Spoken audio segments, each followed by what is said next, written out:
I read the book A Whack on the Side of Their Head in the 90s.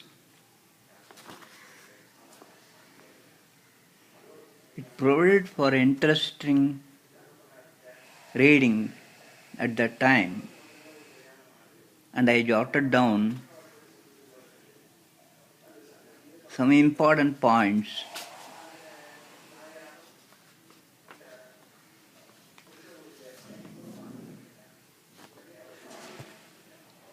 I am reproducing them now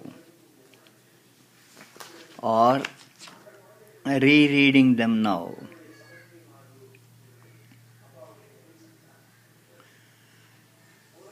Knowledge alone won't make a person creative. A real key to being creative lies in what you do with your knowledge.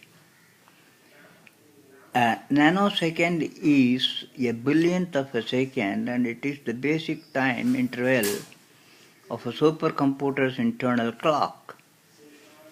Discovery consists of looking at the same thing as everyone else and thinking something different. Many of us have been taught to think that the best ideas are in someone else's head. It is difficult to get your creative juices flowing if you are always being practical, following strictly the rules, afraid to make mistakes, afraid of punishment, not looking into outside areas or under the influence of any other mental lock.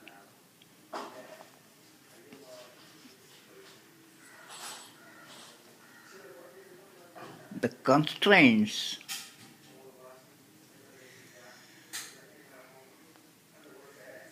we have are 1. The right answer. 2. That is not logical. 3. Follow the rules. 4. Be practical. 5. The plan is frivolous. 6. That is not my area. Why should I bother? 7. Avoid ambiguity. 8. Don't be foolish. 9. To err is wrong. 10. I am not evasive. We need the ability to learn. We need the ability to unlearn what we know. The danger of habits is that a person can become a prisoner of familiarity. The more often you do something in the same way, day in and day out, whether it is cooking meal or managing a project, the more difficult it is to do it in any other way. You get stuck in how you already know. You get stuck in how you already think about things.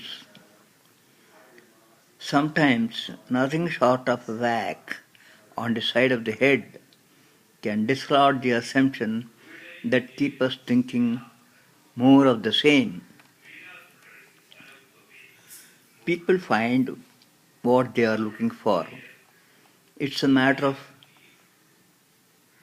setting your mental channel. As years roll, we also lose much of our imaginative power. You don't want to take risks. Nothing is more dangerous than an idea when it is the only one you have. For more effective thinking, we need different points of view, different ideas. Otherwise, we get stuck looking at the same things and miss seeing things outside our forces. Do not disturb signs when opportunity knocks at your door. The best way to get a good idea is to get a lot of good ideas. Truth is all around you. What matters is where you place your focus.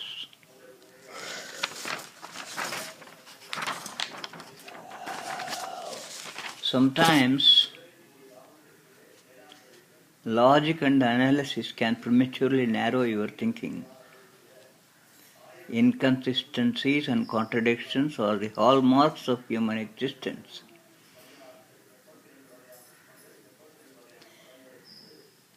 Here, I want to say something about the great man, Rajaji. When a reporter asked him, "Oh, you said this on that day in that year, and now you say this. There is no consistency." Then Rajaji replied, "Consistency tends to become obstinacy." The best one I heard was from a person discussing different parts of a computer system. There is hardware, software, firmware, and liveware. Liveware is the people element of the system. One of the saddest consequences of the that is not logical mental lock is that its prisoner may not pay attention to one of the mind's softest and more valuable creations, the intuitive hunch. These hunches, for no apparent logical reason, might lead you to trying a different problem solving approach. Excessive logical thinking can short circuit your creative process. Much of what we call intelligence is our ability to recognize patterns. Every act of creation is, first of all, an act of destruction. Creative thinking involves playing with what you know, and this may mean breaking out of one pattern in order to create a new one. It is difficult to be innovative if you are following blind assumptions. The creative thinker mostly challenges the rules. Rules are meant for the welfare of human beings, and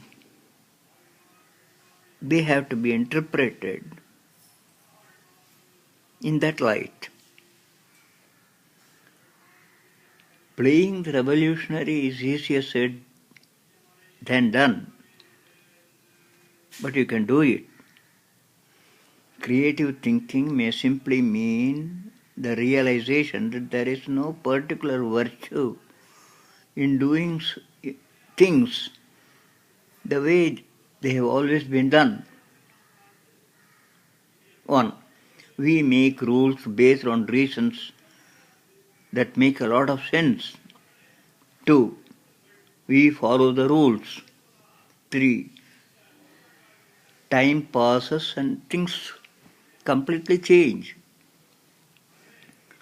4. The original reasons for the generation of these rules may no longer exist, but because the rules are still in place, we continue to follow them. That is what most of the judges do. Thank you.